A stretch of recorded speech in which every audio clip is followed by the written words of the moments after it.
What's going on, kids? Today we're going to take a look at swapping out the accessory belt, or maybe it's called the drive belt, or maybe it's called the serpentine belt, or whatever the manufacturer decides to call it. But it's the belt that's going to drive things like our power steering, our alternator, probably our water pump. But every car's belt looks a little bit different. Some vehicles have more than one belt, but most of them are going to have some sort of tensioning system to keep that belt tight to prevent it from squealing whenever we start our car, which some of you may have experienced. There are a few random weird ones that are stretch fit belts, but those aren't super common. We'll talk about those, but I actually don't have the tool here to put one of those on, and I don't have a vehicle that uses one, so I'll just show you some pictures of that so you're aware that that technology exists. But let's start taking a look at this Wrangler, because that one has a mechanical tensioner that we need to crack the pulley loose and then physically move that pulley up and down by loosening and tightening the bolt. So we're going to do a quick inspection of this belt and kind of get an idea of what the routing looks like and see what all these accessories are. But we have our power steering pump up here. We know that because it's a large pulley and we can see our power steering lines coming up and out. We have our tensioner down here, which is a smooth side of pulley. We have our water pump. Our drive is kind of buried down there behind our fan. We can see our water pump also drives our fan. There's a clutch in there. We have an idler pulley that, again, doesn't really spin anything or move anything. It just rotates to hold some extra tension down here around our alternator. The other thing that you may want to look up in advance, or certainly search under the hood of your car, to see if you have a routing map. Jeep was nice enough to kind of put a sticker on our fan shroud here so we know where our belt goes, and we can also see our tensioner, and it tells us that our belt, or the tensioner, needs to move down and to the right in order to remove the belt. So let's take a look at that. And we can see we've got a single bolt down here that's going to lock the pulley in place. So we have to loosen that one in order to move the pulley up and down. And then we've got a bolt that runs all the way down this length. And as we loosen that, it will allow the pulley to move that direction. Or if we tighten it, it will pull the pulley up and then put more tension on the belt. So let's go ahead and crack this bottom one here loose and then move this adjustment bolt until we get a little bit more slack on this belt so that we can slide it off of our water pump. So I got my 3/8 ratchet and a 15 mil socket, and I'm going to flip this to loosen so that we're going counterclockwise, and I'm going to sneak this down onto the bolt and crack this thing loose. So that's really all we need. Just a couple of turns. We don't need to take this pulley all the way off. All we really need to do is crack it loose so that it will move. And hooray for rusty bolts. There we go. And then I'm going to grab an extension to make it a little bit easier for me to get onto that adjustment bolt. We're going to have to kind of sneak the socket back behind this temperature sensor that's going on to the water neck out of the thermostat housing. So we want to make sure we don't damage that sensor. So we'll just kind of sneak this back behind. And again, we want to loosen this because then the bolt's going to stay put. But as we loosen it, it's going to push the pulley down. So crack this thing loose. It should spin relatively easy. And then as we can see, this belt is still pretty tight. So we're going to send it for a bit.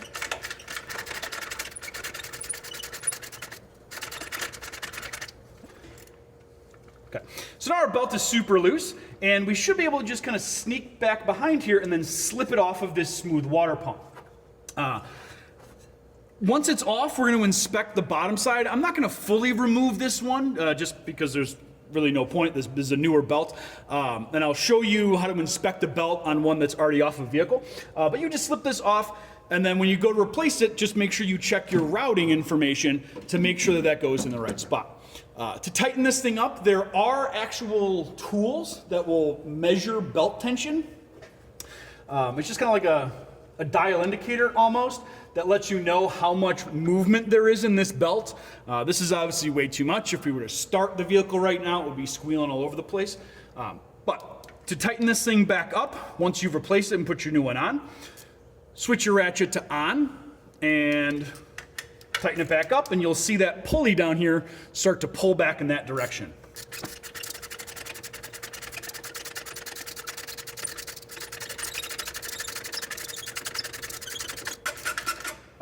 So we got this all tight. We move this belt up and down. There's kind of less than 1/4 inch travel in there. So now this belt is tight. We need to tighten up that front pulley bolt to lock this whole assembly into place. And again, we don't have to go crazy, crazy tight on this. It just needs to be snugged up.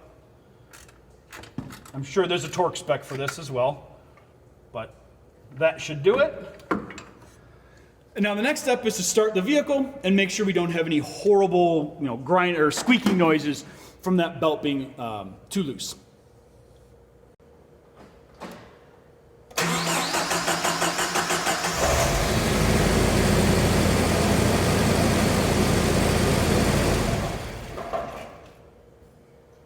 So the motor fired right up. There were no squeals, no horrible noises when we started the motor. The belt is still on there, it didn't chuck itself off, and the red battery light that lets us know the alternator is charging did not turn on, so I think we're good to go on this, this belt.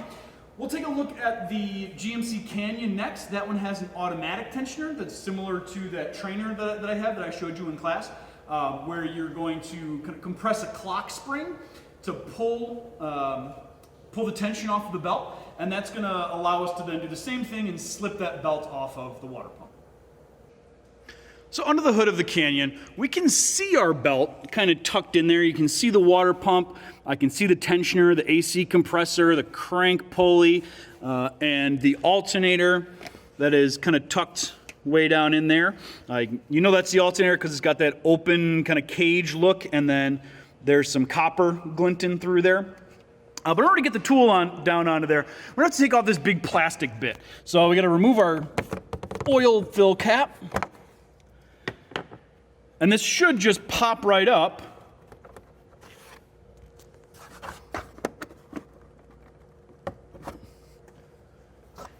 Oh, Biff. It's bolted.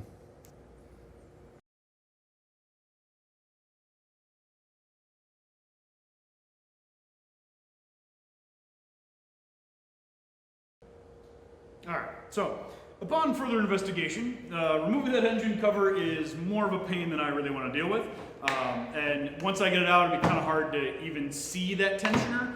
So I'll just use this trainer here to show you kind of how this specialty tool works when you're trying to get into difficult spots to reach to get to that tensioner. On this truck, the way that I would do it is up on the rack and do it from the bottom instead of removing that top cover, because there's some intake tubes and stuff that run all up along the underside of that. So I would probably get to that one from the bottom. There are some vehicles, especially front-wheel drive transverse engines, where getting at that tensioner from the bottom is really the only way to do it. I'll also show you on our Civic over there that one doesn't even have an automatic tensioner or a mechanical tensioner that you crank down on. You actually jam a pry bar and pull the alternator over to one side. That's another super common way that belts are tensioned, is actually by pivoting apart, whether that be the power steering pump assembly like we have on our 4Runner, or pivoting the entire alternator. That's a super common thing that a lot of Japanese manufacturers do.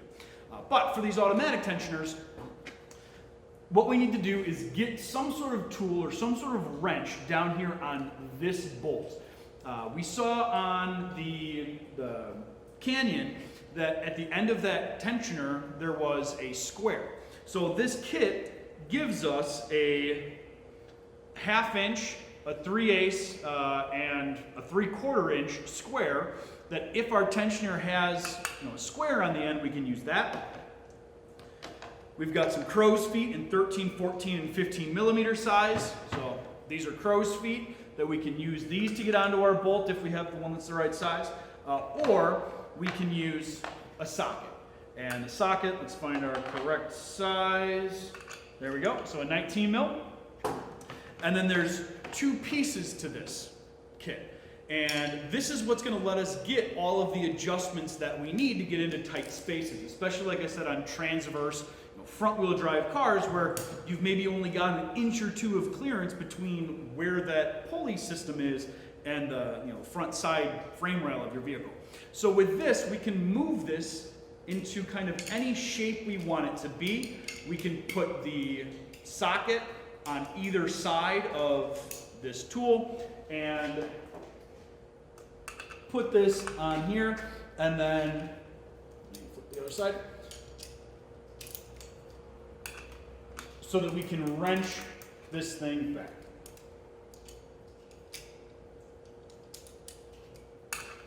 There we go. So now we can wrench this thing back and let it pull itself back in position.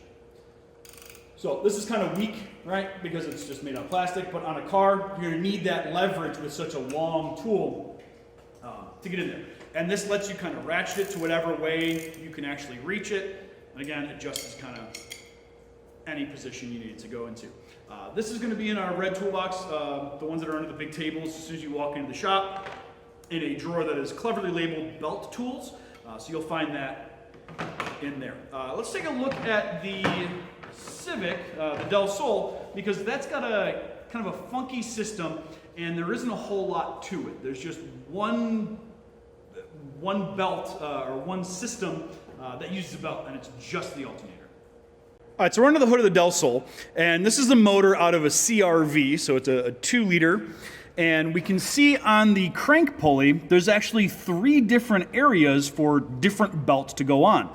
So maybe your vehicle has air conditioning, that gets its own belt. Maybe that car has power steering, it gets its own belt. And then that inside one there is for the alternator. And note that each of these pulleys are different sizes. So when you're playing with gear ratios, the different sizes of pulleys mean that the different accessories will spin at different speeds depending on which one of those sections it's on. So the inside one is for our alternator, and if we follow that belt back, we can see our alternator right here. And I don't know, it's probably kind of hard to see, but that belt just kind of loops back around the alternator, and then that's it. That's all there is. There's no separate tensioner or mechanism to spring back into place. So with this vehicle, what we actually do is loosen this top bolt here, and I'll put a diagram up in the corner. We loosen this top bolt, and there's another bolt on the bottom that you get into from inside the wheel well, and that will allow the alternator to pivot like this. And it pivots on that bottom bolt. The bottom bolt stays put, and the alternator rocks back and forth. So to tighten it, you take a pry bar. Note, a pry bar, not a giant screwdriver.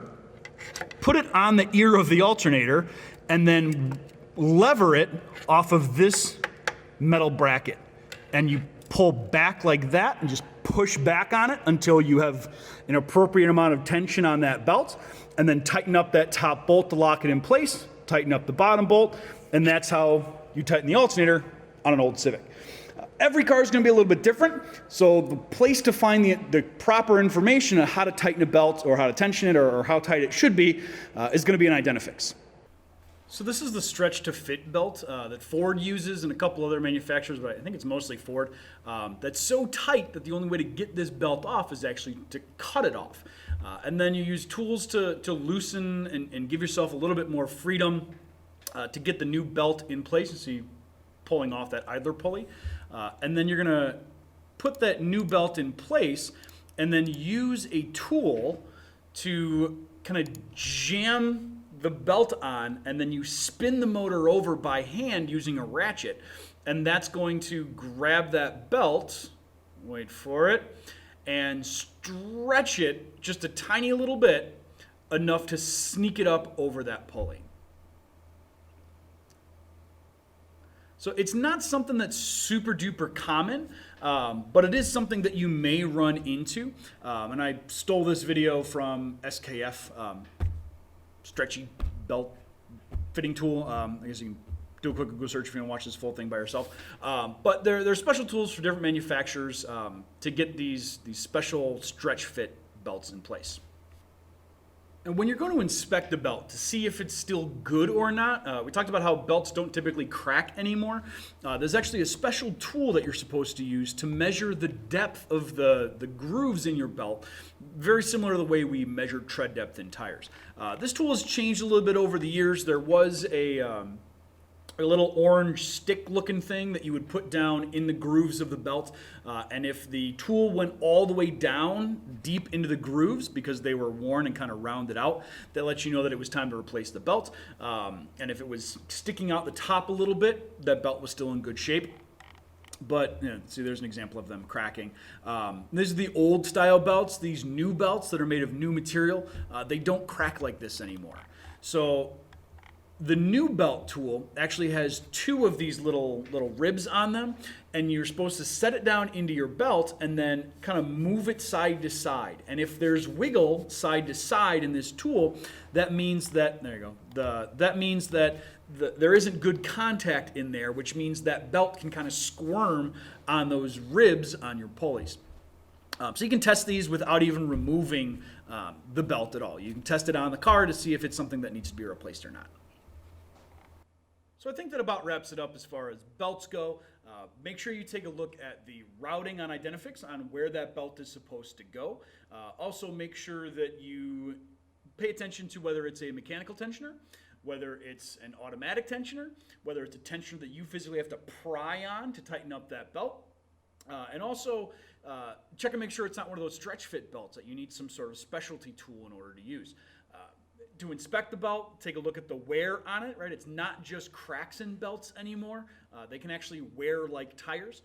And there's those Gates tools that you can usually pick up at Napa or any part store when you go to buy your belts.